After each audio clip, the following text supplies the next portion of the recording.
হলো মানে বুঝতে পারলাম না। আমি ওকে বলেছিলাম 2 মাসের মধ্যে তুমি যদি আমাকে বাবা বলে ডাকো তাহলে তোমাদের বিয়ে কনফার্ম। তুই আমাকে ক্রিকেটের ওয়ার্ল্ড কাপ জেতার আনন্দ দিলি। Thank you. মা আমাকেও খাও। দেখেছো কেরম হিংসুটে?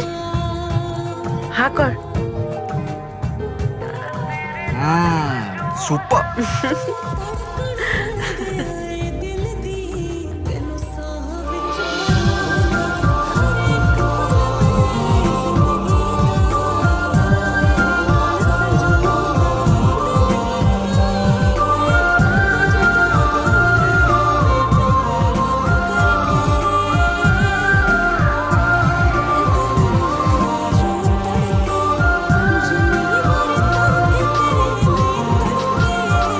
এসো, এটা আমাদের রুম।